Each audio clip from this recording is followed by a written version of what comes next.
విజయలక్ష్మి గారు 350 సినిమాలు పాడారు విజయక్క. కానీ 100 సినిమాలని కొంతమందికే తెలుసు. నాకే మొన్నటి వరకు 100 అనుకున్నాను. 350 సినిమాలు ప్లేబ్యాక్లో ఉన్నారు ఆవిడ. అంటే కొన్నిట్లో కోరస్లో ఉండొచ్చు, కొన్నిట్లో పెద్ద మన చరణాలు పల్లవులు ఒకళ్ళు వేరే వాళ్ళు పాడితే మనం కూడా అందులో పాటే ఉండొచ్చు. అలా ఆమె చాలా 350 సినిమాలు పాడారు. ప్లేబ్యాక్ సింగర్స్లో ఆవిడకు ఒక స్థానం ఉంది. ప్లస్ మీ అందరికీ ఫేవరెట్ సాంగ్స్ కొన్ని ఉంటాయి, అందులో కొన్ని సాంగ్స్ ఆవిడ ఖచ్చితంగా పాడున్నారు. అవన్నీ ఆవిడతో పాడిద్దాం.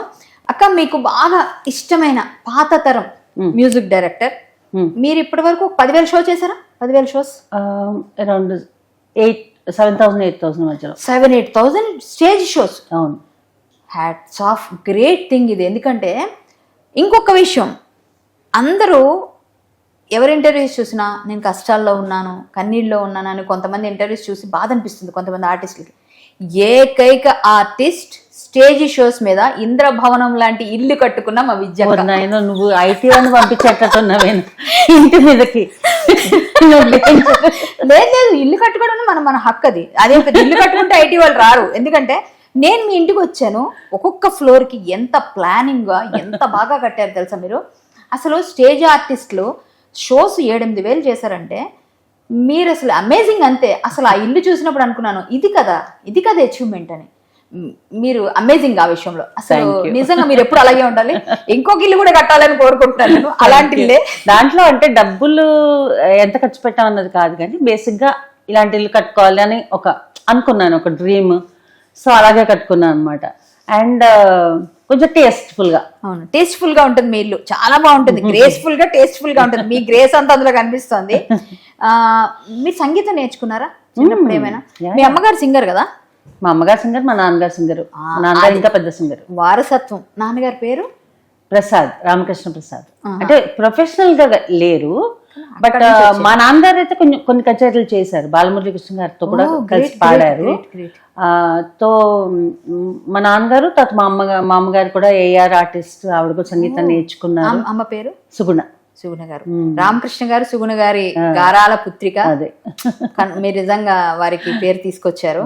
మీ పాపను కూడా సింగర్ గానే ఇంట్రొడ్యూస్ చేస్తారనుకుంటే యూట్యూబ్ వరకు పరిమితం చేశారా మీరు? ఉండాలి కదా మనలో. ఇప్పుడు నేను కొంచెం కంటిన్యూ అవుతుంది అనుకున్నా. లేదు, తను చాలా బాగా పాడుతుంది. యాక్చువల్ గా మేము ఇద్దరం పాడిన పాటలు అన్నిట్లో కూడా తన వాయిస్ ని ఎక్కువ లైక్ చేస్తారు అందరు. బాగుంటుంది, ఒకలాంటి హస్కీ వాయిస్, మంచి వాయిస్ దాన్ని. కానీ తనకి ఏంటంటే చిన్నప్పటి నుంచి కొంచెం అంటే స్టేజ్ మీదకి వచ్చి నాలాగా పాడేంత అంత డాషింగ్ అట్లా కాదు, కొంచెం బెరుకు, అంటే కొంచెం నెమ్మది తను.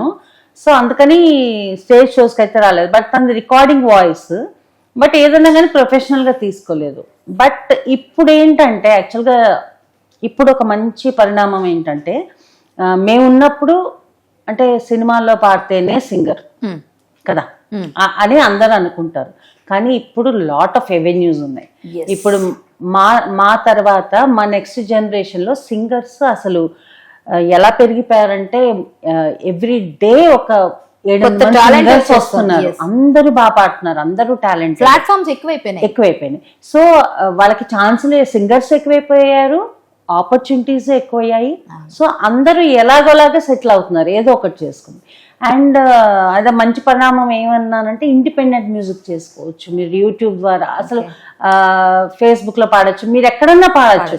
లైక్ ఛాన్సెస్, ఆపర్చునిటీస్ ఎక్కువ ఉన్నాయి. మనం క్రియేట్ చేసుకునే ఇది వచ్చింది. ఓన్ టాలెంట్ ని ఎక్స్పోజ్ చేసుకోవచ్చు ఎలా అయినా. అవును.